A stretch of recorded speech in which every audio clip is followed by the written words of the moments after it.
ஆரம்பத்தில் ராகவேந்திர சுவாமி பிறந்த வீடு என்பது இந்த வழியிலிருந்து இந்த தூண்.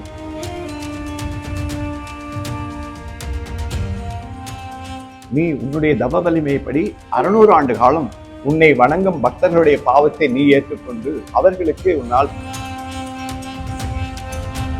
அந்த இங்கே இருந்த அந்த சாலிக்கிராமத்தை பார்த்து எவ்வழி வந்தது என்றது ஆராயும் போது அந்த சாலிக்கிராமம் தான் ராகவேந்திர உற்சவ ராகவேந்திரருக்கும் பிரகலாதருக்கும் நடுவில் இருக்க அந்த பெட்டியில் உள்ளது. நான் ஒரு ஆச்சாரியன், யாரிடமும் பிச்சை ஏந்தக்கூடாது. இந்த ஒரே காரணமாக இருந்ததால் தான் அவர் வாழ்க்கையில் வறுமையை கன்னட மொழியில் தான் இங்கே அர்ச்சனை நடக்குது. ஆனால் நாங்கள் அந்த முக்கியமான பால பூஜைகள் அவங்க கன்னடத்தில், மற்ற பூஜைகள் தமிழிலும் சேர்ந்து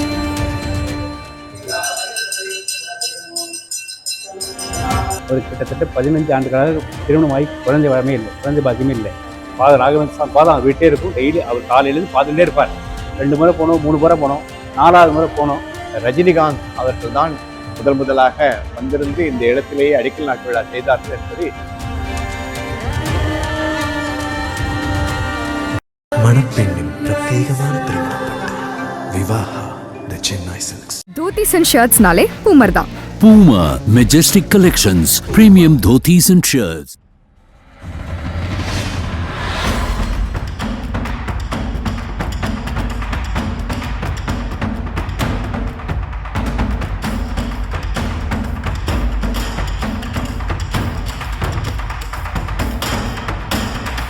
விகடன் நேயர்களுக்கு வணக்கம். நம்ம இப்போ புவனகிரியில் இருக்கோம். புவனகிரியில் ஸ்ரீ ராகவேந்திரர் பிறந்த மண்ணில் இருக்கோம். ராகவேந்திரர் கோயிலுக்கு வந்திருக்கோம். இந்த கோயிலுடைய பொதுச் செயலாளர் டாக்டர் உதயசூரியன் சார். நாங்கள் அவர்கிட்ட பேசுவோம், கோயிலை சுற்றி பார்ப்போம், ராகவேந்திரரோட ஆசீர்வாதத்தையும் நம்ம வந்து வாங்கிப்போம்.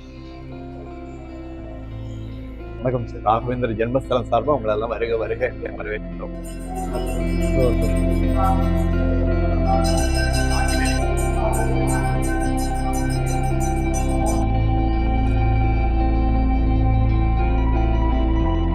பூஜ்யாய ராகவேந்திராய சத்ய தர்ம ரதாயச பஜதாம் கல்பவருஷாய நமதாம் காமதேந்து.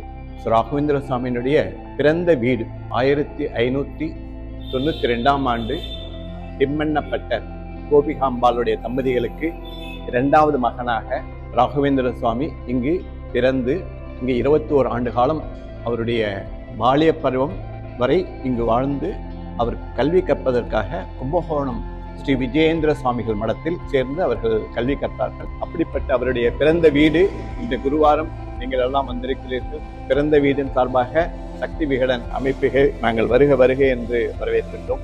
ஏனென்றால் சுவாமி 600 ஆண்டு காலம் ஜீவ சமாதியில் உயிரோடு மந்திராலயத்தில் வாழ்ந்து கொண்டுள்ளார்.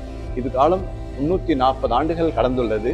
அப்படிப்பட்ட சுவாமிகளுடைய பிருந்தாவனத்திலிருந்து மிருத்திகை கொண்டு வந்து சுவாமிகள் சிலைக்கு முன்பாக அந்த வெள்ளி கவசமிட்ட அந்த துளசி மாடத்தில் அவருடைய மிருத்திகை பிருந்தாவனம் மந்திராலய சுவாமிகள் கையால் திருக்கரங்களால் இங்கு பதிக்கப்பட்டுள்ளது.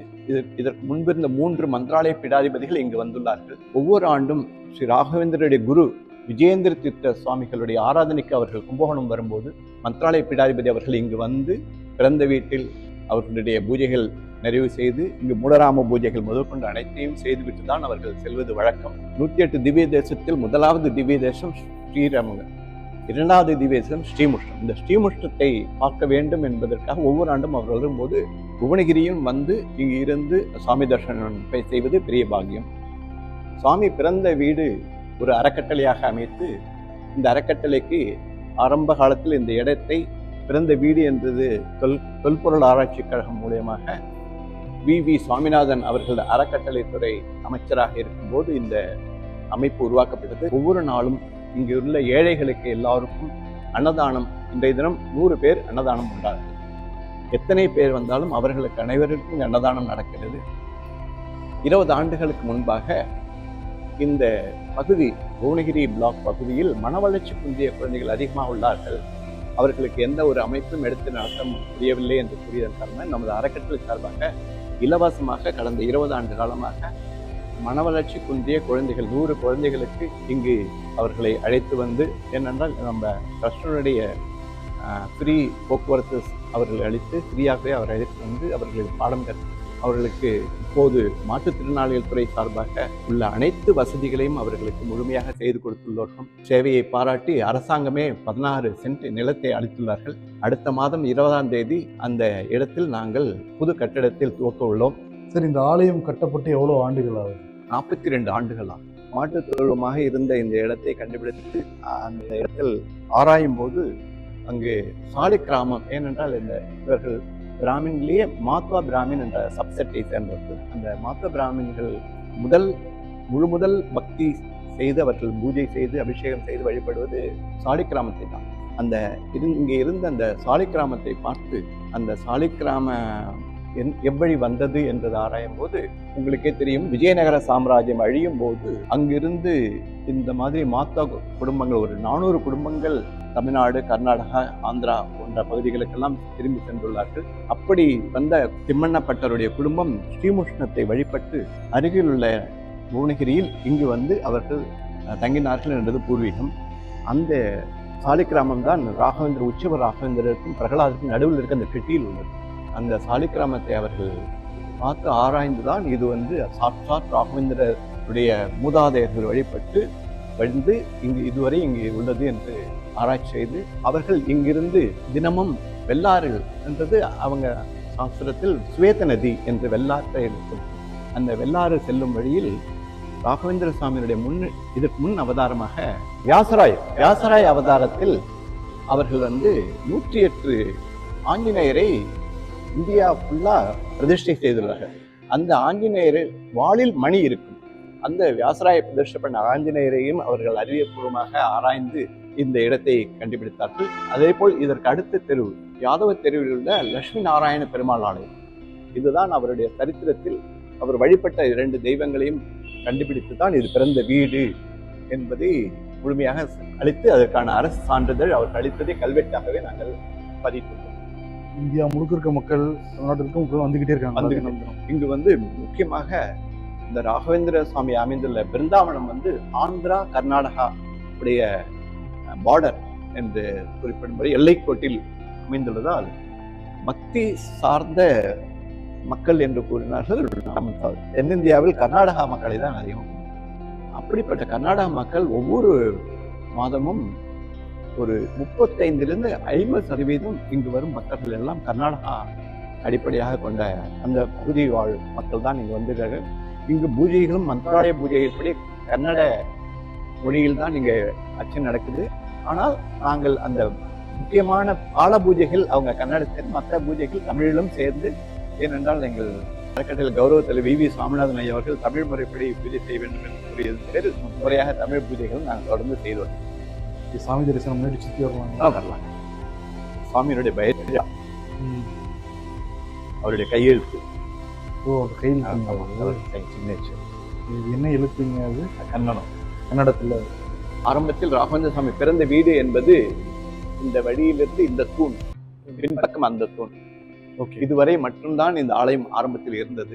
வளர்ச்சி திட்டங்கள் பக்தர்கள் அதிகம் வருவதால் இந்த வீடையும் முதல் வீடையும் நம்ம வாங்கியுள்ளோம். அதற்கடுத்து அந்த ஷட்டருக்கு அந்த பக்கம் உள்ள வீடையும் தற்போது பக்கத்து வீடையும் நாங்கள் வாங்கி முழு வளர்ச்சி அடைந்த ஒரு ஆலயமாக இருக்கிறோம். பக்தர்கள் விழா காலங்களில் சாமி தரிசனம் செய்ய முடியவில்லை என்றதால் 4 ஆண்டுகளுக்கு முன்பே இங்கு கும்பாபிஷேகம் நடக்கும்போது முழுவதும் கண்ணாடிகளால் 3 பக்கமும் கண்ணாடிகள் அமைத்து எங்கிருந்தும் பக்தர்கள் வந்து சுவாமியை தரிசனம் பண்ணுவதற்கு ஈடாக. இங்க வந்து தீர்த்தம் கொடுக்குறீங்க, அரிசி வந்து அதுதான் அட்சதை என்பது என்னென்றால் அது மந்த்ராட்சதை என்று கூறப்படும். அது சுவாமிகள் உயிரோடு, ஜீவசமாதி உயிரோடு இருக்கிறார் என்பதால் அவரே திருக்கரங்களால் உங்களுக்கு ஆசீர்வாதம் செய்வதாக அந்த ஆச்சாரியார் அளிக்கும் மந்த்ராட்சதை நீங்கள் சிரசில் போடும்போது சாட்சாத் பகவான் ராகவேந்திர சுவாமியுடைய ஆசீர்வாதம். ஏனென்றால் திருமணத்தில் எப்படி எல்லோரும் சேர்ந்து அந்த மணமக்களை பல்லாண்டு காலம் வாழ்கின்ற அட்சதை பண்ணுறது, அதே போல் ராகவேந்திர சுவாமி உங்களுடைய பாபங்களை நான் ஏற்றுக்கொண்டு உங்களுக்கு புண்ணியங்களை அளிக்கின்றேன் என்று கூறினார். ஏனென்றால் ஆரம்பத்தில் ராகவேந்திர சுவாமி ஜீவசமாதியில் அமர்வதற்கு முன்பாக அவர் சுவாமியுடைய அனுகிரகம் பெற்றவுடன் பெருமாள் அவர்கள் நீ தியானத்தில் முக்தி அடைந்து நிலைத்த நீ சொர்க்கத்துக்கு வர வேண்டும் என்று கூறும்போது, இல்லை, மக்கள் எல்லாம் மிகவும் சிரமப்படுகிறார்கள், அதனால் ராகவேந்திர சுவாமி ஆகிய நான் மகானாக இருந்து இந்த மக்களுடைய பாவங்களை போக்க நினைக்கிறேன் என்று கேட்கும்போது நீ உன்னுடைய தவ வலிமைப்படி 600 ஆண்டு காலம் உன்னை வணங்கும் பக்தர்களுடைய பாவத்தை நீ ஏற்றுக்கொண்டு அவர்களுக்கு உன்னால் புண்ணியம் அளிக்க முடியும். உன் தவ வலிமை அந்த 600 ஆண்டு காலம் உனக்கு உள்ளது என்று சொல்ல, அது போல் முன்னாடி கூறியது போல் 600 ஆண்டு காலத்தில் 340 ஆண்டு காலம் முடிந்துள்ளது. அதனால்தான் அவர் அந்த ஆசீர்வாதம் செய்வது, அந்த அட்சதை நம்ம போடும்போது அவர் நம்ம பாவங்கள் குறைந்து அவருடைய ஆசீர்வாதம் நம்மளுக்கு கிடைப்பதாக. ராகவேந்திரர் வாழ்க்கையில் நடந்த மறக்க முடியாத சம்பவங்கள் சொல்ல முடியுங்களா? அவர் வேதங்கள் படித்து வேதங்கள் சொல்லிக் கொடுக்கும் ஒரு ஆசிரியராக இருக்கும்போது, ஆசிரியர்கள் வேற எந்த ஒரு தொழிலுக்கு சேர்ந்து சம்பாதிக்கக்கூடாது.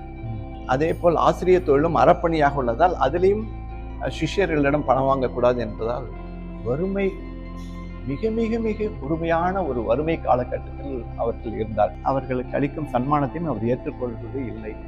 ஆனால் அவருடைய குழந்தை வளர்ப்புக்கும் அவர்கள் அன்றாட ஜீவித உணவுக்கும் ஒரு நாளுக்கு ஒரு பொழுது உணவு கூட உண்ண முடியாத ஒரு வறுமையின் கோர நிலைக்கு அவர் தள்ளப்பட்டால் கூட, நான் ஒரு ஆச்சாரியன், யாரிடமும் பிச்சை ஏந்தக்கூடாது, இந்த ஒரே காரணமாக இருந்ததால் தான் அவர் வாழ்க்கையில் வறுமையை கோர பிடியில் மாட்டிக்கொண்டு அந்த குடும்பம் சிரமப்பட்டது என்பது அது நம்மளுடைய இடத்தில் நடந்தது என்பதுதான். ஆனால் அவர் எல்லோருக்கும் ஆசிரியப்பட எல்லோரும் அமோகமாக மக்கள் எல்லாம் போடும்போது மிகவும் சௌக்கியமாக இருக்கிறார்கள்.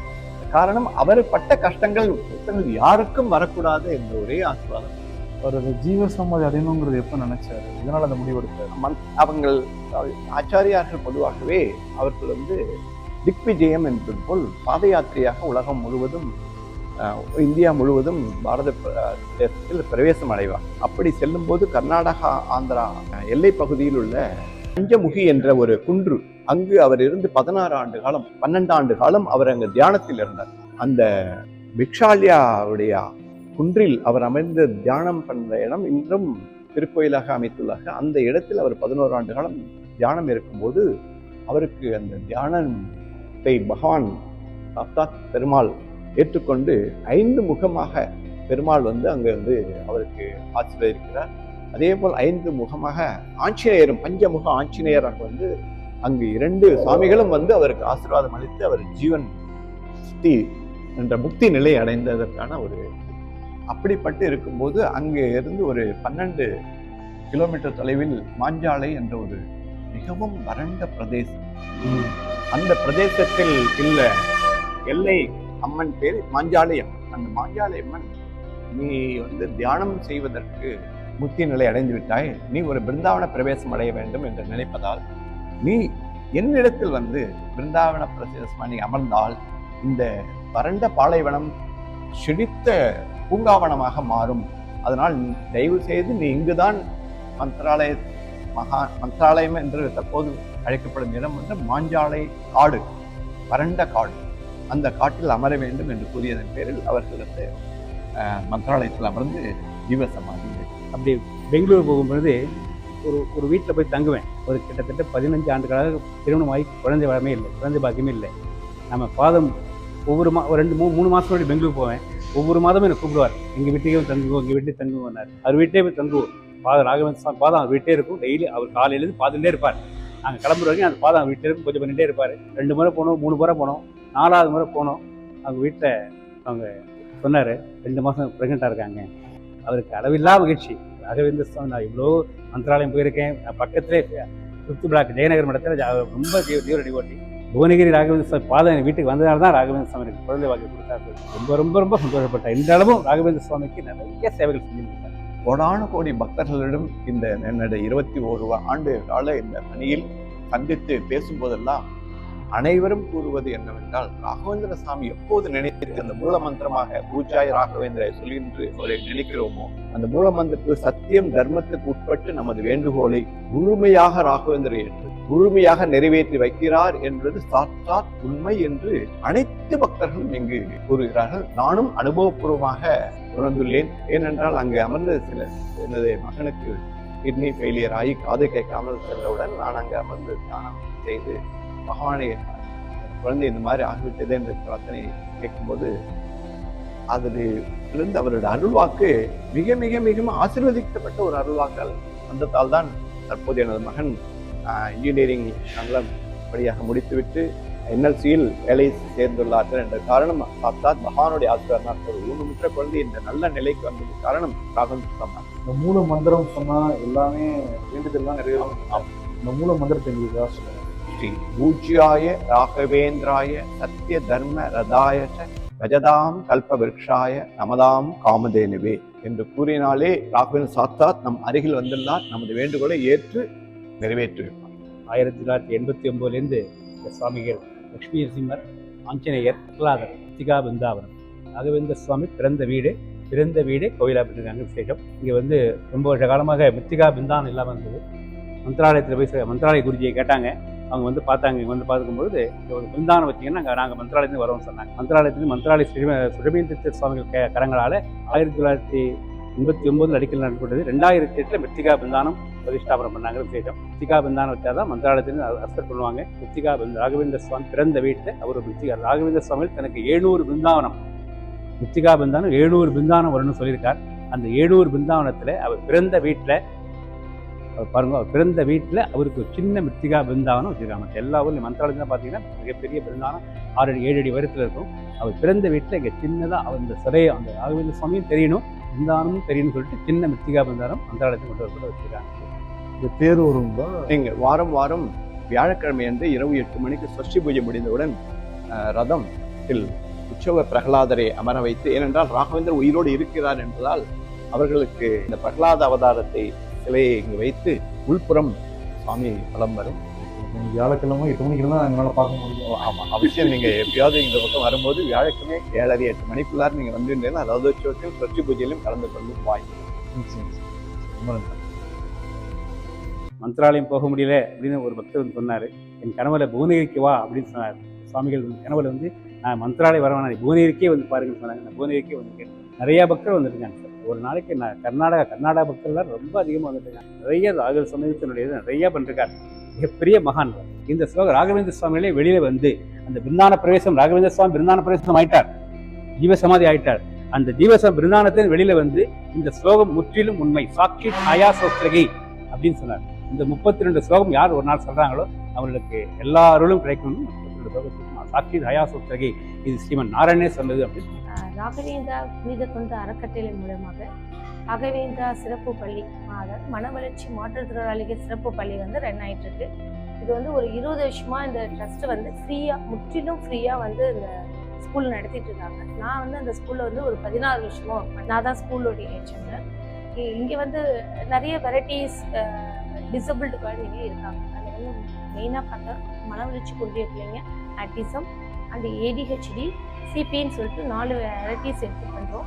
4 வெரைட்டிஸ் பசங்களுக்கும் எல்லாமே ஃப்ரீ. அதாவது அவங்க ஃபுட்டு, அவங்களுடைய டீச்சிங் மெட்டீரியல்ஸு, அப்புறம் மெடிக்கல் அலவன்ஸு, அப்புறம் டிரான்ஸ்போர்ட்டு எல்லாமே நாங்கள் ட்ரஸ்ட் மூலமா ஃப்ரீயாகவே பண்ணிகிட்ருக்காங்க.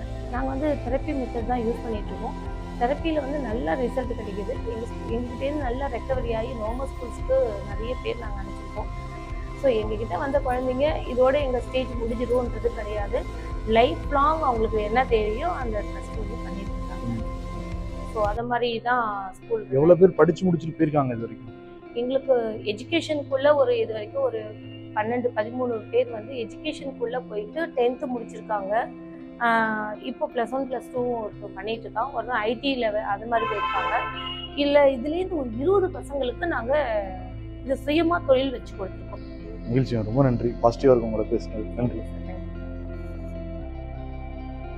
முன்பு கூறியது போல் இந்த ஆலயம் முதலாக இந்த தொல்பொருள் ஆராய்ச்சி கழகம் மூலியமாக கண்டுபிடித்தவுடன் இதனுடைய அடிக்கல் நாட்டு விழா ஏப்ரல் மாதம் 1983ஆம் ஆண்டு அறநிலைத்துறை அமைச்சர் ஆர்.எம். வீரப்பன், அப்போதைய நமது தொகுதி புவனகிரி சட்டமன்ற தொகுதி MLA-வாக இருந்து அமைச்சராக V.V. சுவாமிநாதன் மற்றும் இந்த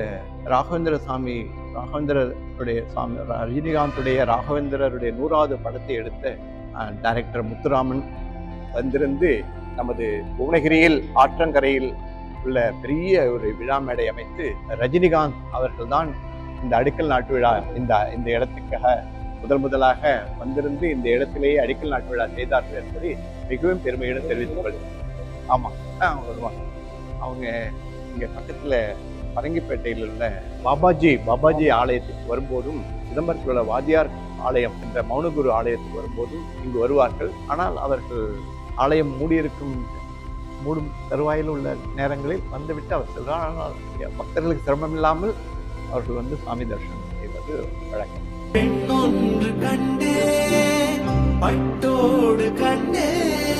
மணப்பெண்ணின் பிரத்யேகமான திருமணப்பட்டு Vivaha the Chennai Silks. Surprise! Dhotis and ஷர்ட்ஸ்னாலே பூமர் தான். Puma Majestic Collections, premium dhotis and shirts.